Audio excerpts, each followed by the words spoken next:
দেখো আমার টমেটো গাছে কত টমেটো হয়েছে, এগুলো তুলে তোমাদের দেখাবো।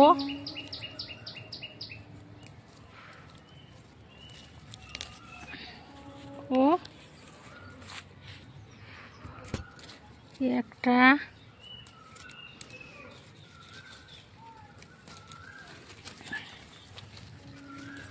এই দুটো দেখেছো, বৃষ্টির জলে এগুলো সব পড়ে গেছে, কত হয়েছে দেখুন।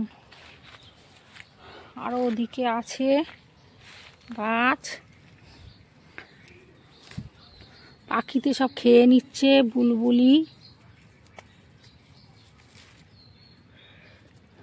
সব রং ধরছে, এগুলো এই যে সব রং ধরেছে। এক চুবড়ি টমেটো তুলেছি আমাদের গাছ থেকে, উঠোনের। দেখেছেন কত আমাদের বাগানের গাছের টমেটো। এই রকম লাল লাল দেখে নেবেন, আর যাতে কোনো দাগ দোগ না থাকে, তাহলে জিনিসটা ভালো হবে এবং সংরক্ষণ করে রাখতে পারবেন আপনারা। একদম এরকম পুরো লাল লাল দেখে, এরকম কোনো দাগ দোগ থাকবে না, সেরকম মানে পচা টচা তাহলে নষ্ট হয়ে যাবে, রাখতে পারবেন না। আমি এবার এগুলোকে টুকরো করে নেব। বেশ টমেটো নিতে হবে, এরকম লাল লাল টমেটো নিতে হবে করার জন্য। এরকম 4 টুকরো করে কেটে নেবেন।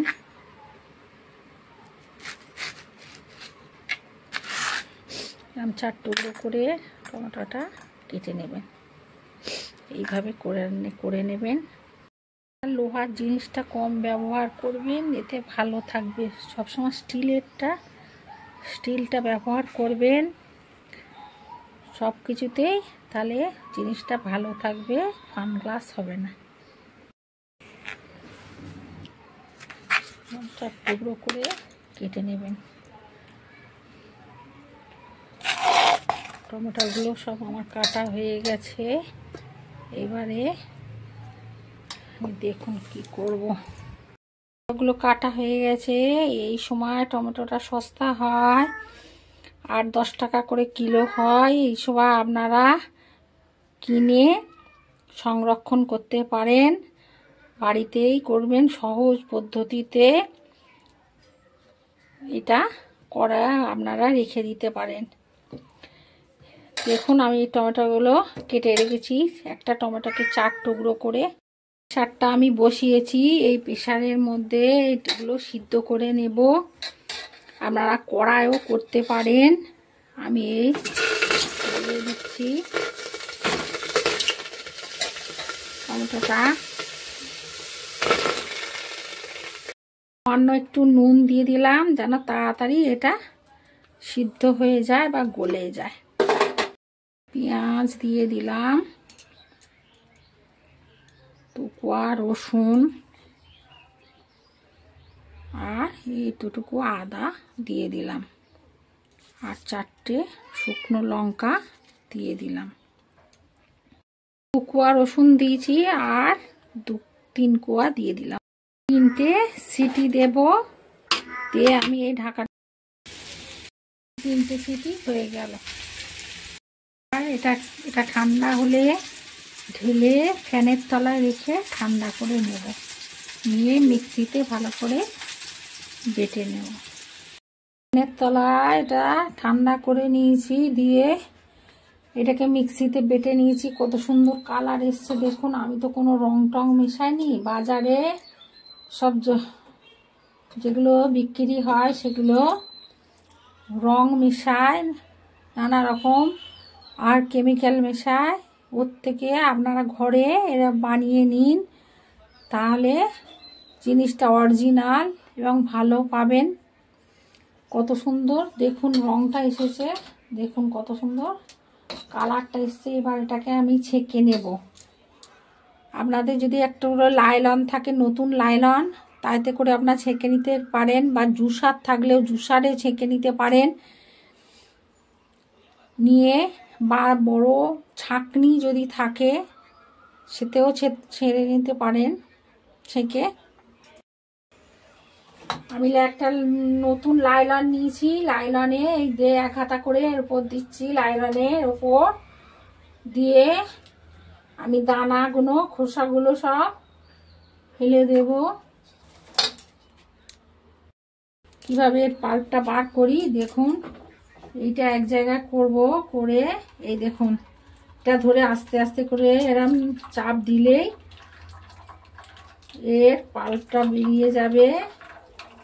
সবচেয়ে সুবিধে এই লাইলনে, তাড়াতাড়িও হয়ে যাবে। শাঁকুনিটা কিন্তু অনেক দেরি হয়।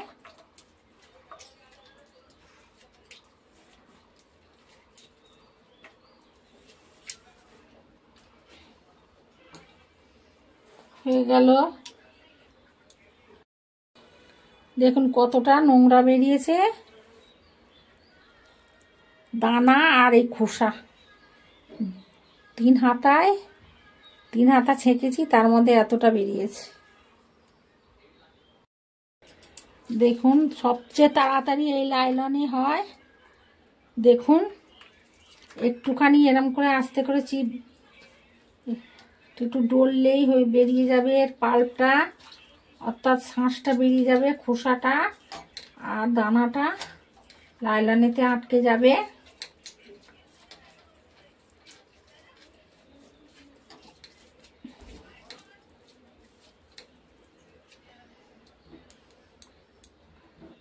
দেখুন এতে খোসাটা আর এর দানাটা রয়েছে। আমার পাল্পটা বার করা হয়ে গেছে, দানা খোসাটা ফেলে দিয়েছি। কত সুন্দর দেখুন রংটা এসেছে। আমি কোনো রং টং মেশাইনি, দেখেছেন এখন অরিজিনাল কালার। কেন আমি আস্ত মশলা নিয়েছি, আস্ত জিরে, লবঙ্গ 3টে, গোলমরিচ 1/2 চামচ, দারচিনি আর 3টে এলাচ আর জয়িত্রী, এগুলো নিয়েছি। এটা একটা ন্যাকড়ায় বেঁধে আমি ওই সসের মধ্যে দিয়ে দেবো। এটা এই যে একটা টুকরো ন্যাকড়া নিয়েছি, নিয়ে ওর মধ্যে বেঁধে নেবো, পুঁটলি করে নেব। মশলাগুলো নিয়েছিলাম, একটাই পুঁটলি করেছি। এবার দেখুন কি করে কড়াটা বসিয়ে দিয়েছি। এবার যে টমেটোর পালটা বার করেছিলাম এটা এবার দিয়ে দেব।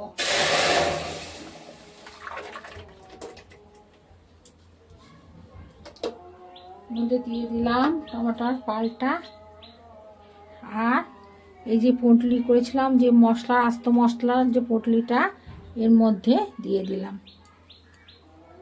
2 কিলো টমেটো মধ্যে আমি চিনিটা দিয়ে দিলাম।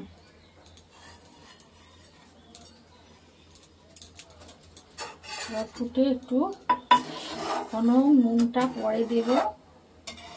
আর একটু ফুটুক, আমি যেহেতু আগে একটু নুন দিয়েছি, একটু পরে নুনটা দেব। অনবরত একটু নাড়তে হবে, তলা লেগে যেতে পারে। ঘন হয়ে টমেটোর জুসটা ঘন হয়ে যাবে, ফুটতে ফুটতে তলাটা ধরে যেতে পারে। ওই জন্য ভালো করে তলাটা একটু নেড়ে দিতে হবে।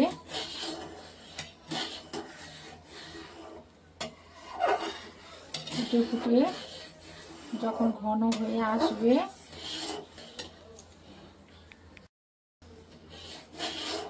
তলাটা ভালো করে নেড়ে দিতে হবে ঘন হয়ে আসলে। এবার পরে দেখুন একটা ফেনা হচ্ছে, তার চারধারে, কড়াটার চারধারে ওই ফেনাটা চিনিটার জন্য দেওয়া হয়েছে বলে ওর জন্য এই কালারটা, এইটা ওটা আবার ঠিক হয়ে যাবে। ফুটতে ফুটতে যখন ঘন হয়ে আসবে, ফেনাটা আস্তে আস্তে মিলিয়ে যাবে। সামান্য একটু নুন দিয়ে দিলাম।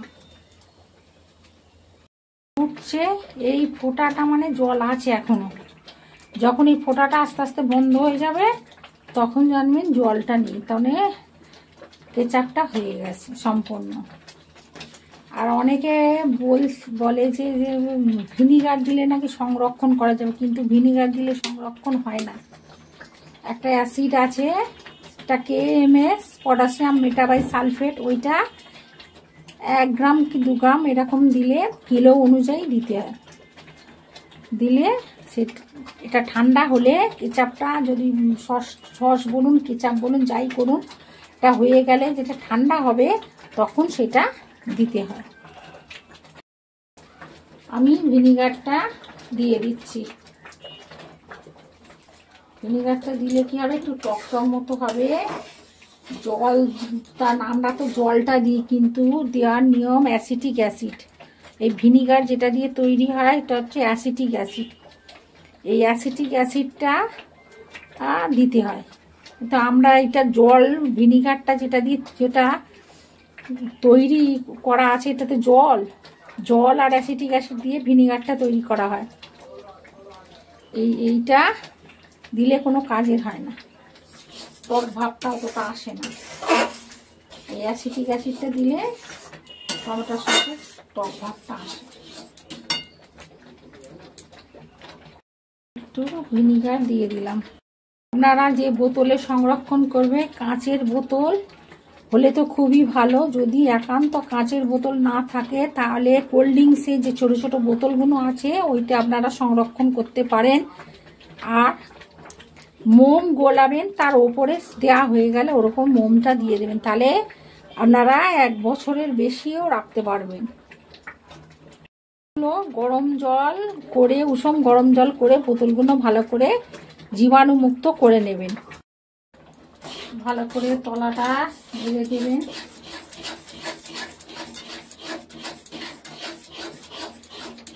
আমার এই পুঁটলিটা যেটা মশলা দিয়েছিলাম সেই পুঁটলিটা ফেলে দেব লাস্টে। এই যে পুঁটলিটা আমার হয়ে গেছে টমেটোর। আমার কেচাপটা হয়ে গেছে। যেখানে কেকের অ্যাসিড যেগুলো পাওয়া যায় কেক তৈরি করতে গেলে যেসব সরঞ্জাম লাগে, সেইখান থেকে আমি এই পিজাপটা কিনে নিয়ে এসেছি। এটা পটাশিয়াম মেটাবাইসালফেট। এটা টমেটো কেচাপ তৈরি করতে গেলে দিতে হয়, প্রতি গ্রাম কিলো অনুযায়ী দিতে হয়। আমি এখানে 1 গ্রাম, এটা ঠান্ডা হলে ছড়িয়ে দিতে হবে। এটা এখন 1 বছর তাহলে থাকবে, আর ওই ভিনিগার দিলে থাকবে না। এটা হয়ে গেল। এবার আপনারা যদি কাঁচের বোতল না পান, কাঁচের বোতলটাকে একটু গরম জল করে ভালো করে এগুলো জীবাণুমুক্ত করে নেবেন।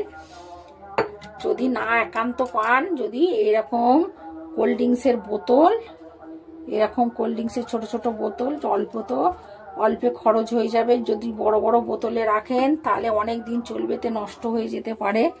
ওই জন্য ছোট ছোট বোতল কোল্ড ড্রিঙ্কসের নেবেন, অসুবিধে হবে না। আমি এবার জীবাণুমুক্ত বোতলে কাপা করে ভরে নেব।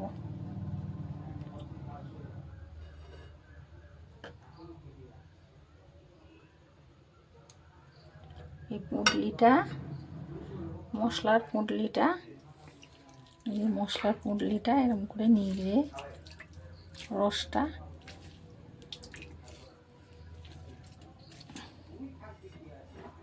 নিলাম।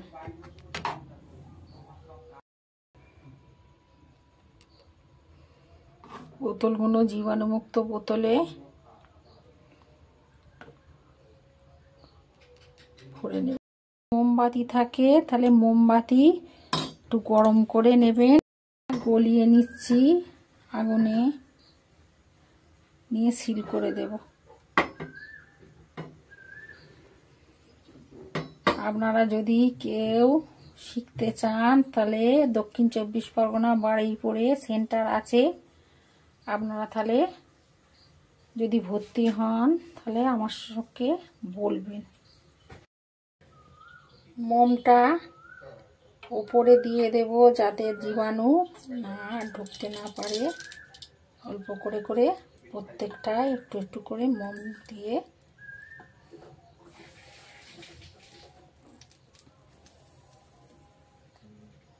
করে সব দিয়ে দিলাম মোম।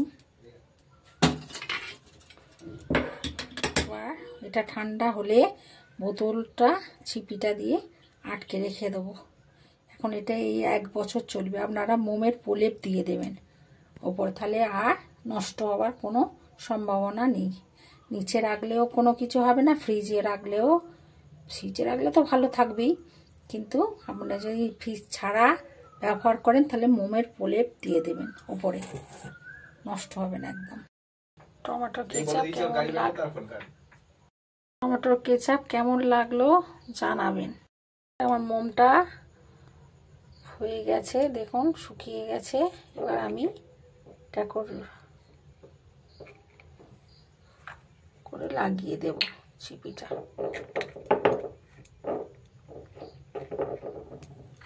প্রত্যেকটা